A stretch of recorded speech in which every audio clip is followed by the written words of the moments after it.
Մեծարգո նախագահություն, հարգելի գործընկերներ, հարգելի պարոն Կարապետյան, ո՞նց եք։ Բա Մոշե Գլուքխավտը ո՞նց է։ Լավ է, տեղա դեռ, թե տեղափոխվել է հետ Իսրայել։ Ով է Մոշե Գլուքխավտը, սիրելի հայրենակիցներ, կարող եք ընդամենը Google որոնողական համակարգում փնտրել եւ գտնել նմանություններ իր նկարագրած սցենարների եւ մեր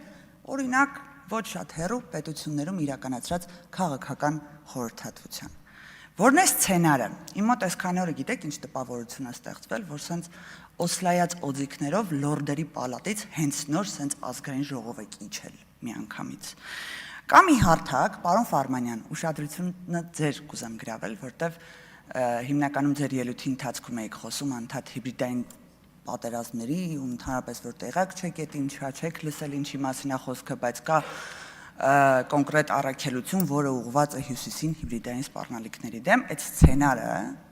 կոնկրետ այդ հիբրիդային սպառնալիքների մասին է։ Հիմա կուզեմ մի փոքր ավելի հանրամատչելի, կոնկրետ թիրախային օրինակներով ներկայացնել մեր հանրությանը։ Կամ ի հարթակ, որը կոչվում է ԵՄ vs Disinfo։ Այնտեղ ուսումնասիրություն է կատարվում հիմնականում ռուսական պրոպագանդիստական թեզերը, ինչպես են պրոյեկտվում կոնկրետ օրինակ հետսովետական պետությունների վրա, օրինակ այն պետությունների վրա, որը համարվում է ըստ ԵՄ-ի նաև ռուսական ազդեցության գոտի։ Հետո այդ սցենարները պրոյեկտում ենք մեր պետության վրա։ Օրինակ, սկզբում անվտանգ շատ տենց եվրոինտեգրման, եվրոպամետ հայտարարություններ են տեղի ունենում, օրինակ քաղաքական ուժն ասում է. մենք դեմ չենք ԵՄ-ին, մենք կողմ ենք եվրոպական ինտեգրմանը, բայց այն պետք է բխի Հայաստանի շահերից։ Ով կարող է դրան դեմ գնալ։ Մենք կողմ ենք ԵՄ-ին, բայց Հայաստանը չպետք է դառնա արևմուտքի աշխարհաքաղաքական գործիքը։ Բնականաբար։ Մենք կողմ ենք ԵՄ-ին, բայց մեզ ստիպում են ընտրություն կատարել Ռուսաստանի եւ Եվրոպայի միջև։ Մենք կողմ ենք ԵՄ-ին, բայց եվրոպական ինտեգրման անվան տակ չպետք է կորցնենք մեր ինքնիշխանությունը։ ԵՄ ինտեգրում, արտաքին կառավարում, ինքնիշխանության կորուստ, Ռուսաստանի հետ հակամարտություն, անվտանգության վտանգ, sense հետագիծը այս հայտարարությունների։ Դրանից հետո ներմուծվում է մի հատ այլ թեզ. ԵՄ-ն հավասար է Թուրքիա, հարգելի գործընկերներ։ Դրան ավելացվում է ավանդական արժեքների պաշտպանության գիծը։ Մենք Եվրոպայի դեմ չենք, բայց եվրոպական ինտեգրումը չի կարող նշանակել մեր ազգային, ընտանեկան եւ քրիստոնեական արժեքներից հրաժարում։ Այս թեզերը ամբողջությամբ տեղավորվում են ռուսական պրոպագանդիստական սցենարների հետևում։ Մարդուն դու չես ասում մի գնա Եվրոպա, մի Եվրոպ ինտեգրվի։ Ասում ես իհարկե գնա Եվրոպա, բայց իմացիր, այնտեղ գնալով կարող ես կորցնել ինքնիշխանությունդ, անվտանգությունդ, Ռուսաստանին, ազգային արժեքներդ, մեկ էլ ամենակարևորը չմոռանամ հատուկ ձեր համար, հայտնվել Թուրքիայի ազդեցության տակ։ Ես օրինակ չեմ խոսելու այս ամեն ինչը ինչպես ենք պրոյեկտում ձեր ուժի եւ մեր պետության քաղաքականությունների վրա, չեմ խոսելու օրինակ պարոն Կարապետյանի անձնագրի նշումից FSB-ի, չեմ խոսելու ռուսական կապիտալից, բոլորի արձագանքները տվել եք։ Տիկին Հովսեփյանը անդադ խոսում էր կոմունիկացիայից, որպեսզի հստակ լինի մեր կոմունիկացիան։ Ես ցիտելու եմ ուղղակի, հիշենք նախորդ սցենարը եւ պրոյեկտենք այս խոսույցների վրա։ Սամվել Կարապետյան 1806-2026 Հայաստանը չպետք է դարձվեր հակառուսական կենտրոն։ Ով է ասել այս հայտարարությունը, հարգելի գործընկերներ։ Իհարկե, Զախարովա։ ԵՄ գիծը Հայաստանը տանում է Բրյուսելի հակառուսական գծում անշրջելի ներգրավման։ Ով է ասել։ Սիմոնյան, գիտեք, պարոն Ֆարմանյանը չգիտի, Մարգարիտա Սիմոնյան։ Փաշինյանը սկզբանե իշխանության է եկել հակառուսական կարգախոսներով։ Հաջորդը Սամվել Կարապետյան, Եվրոպայի հետաքրքրության հիմքում հակամարտությունն է Ռուսաստանի հետ։ Զախարովա, արևմուտքի իրական թիրախը Ռուսաստանն է, ոչ թե Հայաստանը։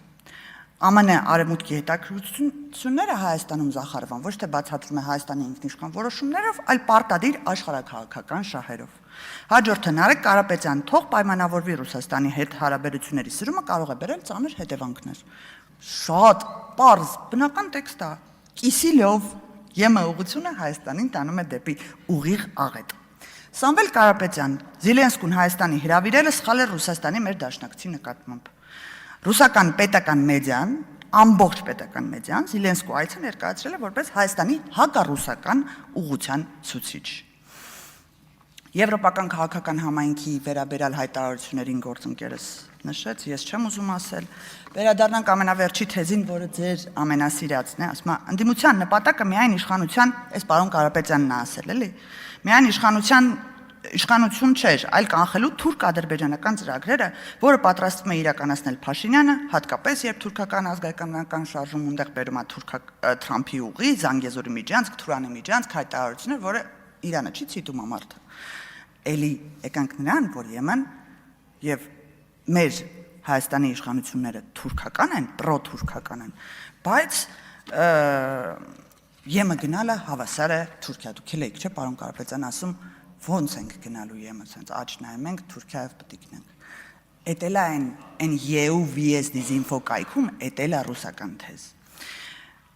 10-ում եւ ամբողջ պետական մեդիայում Հայաստանը ցանկանում է Եմը։ Սա արդյոք շեղող մանևր է դեպի թուրքական աշխարհ շարժումից։ Եմը թուրքական աշխարհ, Սպուտնիկ, եվրոպական գազար թուրքական համով, Սպուտնիկ, Եմը կարթա Թուրքիա եւ Ադրբեջան։ Այս թեզերի շրջանակում ամբողջ խնդիրը գիտեք ինչումն է։ Ոչ ես եմ ասում, ոչ էլ Հայաստանի ժողովուրդը իրավունք ունի ձեզ ասելու ռուսամետ։ Բայց դա չգիտես ինչի, եւ ռուսական կողմն է կրկնում իդեմս նախագահի, եւ եվրոպական կողմն է ասում, որ դուք ռուսական կողմնորոշում ունեք։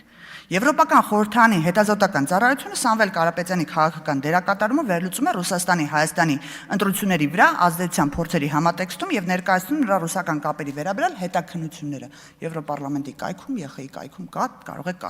ծանոթանալ։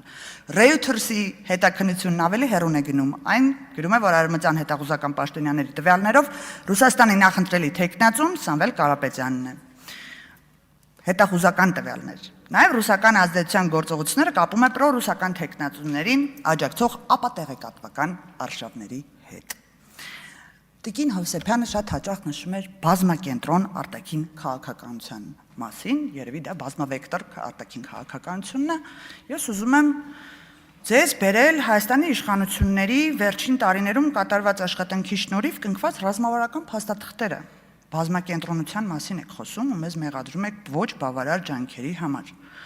Ուրեմն ԱՄՆ, Նիդերլանդներ, Լյուքսեմբուրգ, Գերմանիա, ԵՄ ռազմավարական օրակարգ, Մեծ Բրիտանիա, Բուլղարիա, Խորվաթիա, Լիտվա, Ղազախստան, Չինաստան, Վրաստան։ Իրանի հետ էլ բանակցությունները շատ ավելի խորն են հասել։ Ուզում եմ հասկանալ, որն է այն նախորդ կրկնած այս համատեքստում, էլի, որն է ձեր բազմավեկտորությունը ու մեր արդեն կատարած աշխատանք։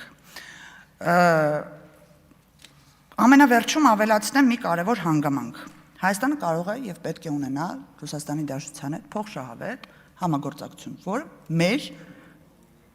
ամբողջ այս տարիների ընթացքում կրկնած հետագիծն է, բայց դա ընդհանրապես չի նշանակում, որ պետք է Հայաստանի քաղաքական ընտրության վրա արտաքին տնտեսական կամ անվտանգային ճնշումը արդարացնել։ Ինչպես դուք այս օրերի ընթացքում անում եք բազմիցս, օրինակ արդարացնում եք տնտեսական ճնշումները, ասելով, որ դա Հայաստանն է մեղավոր, ինչպես նաև անվտանգային ճնշումներն է արդարացնում ձեր գործընկերը,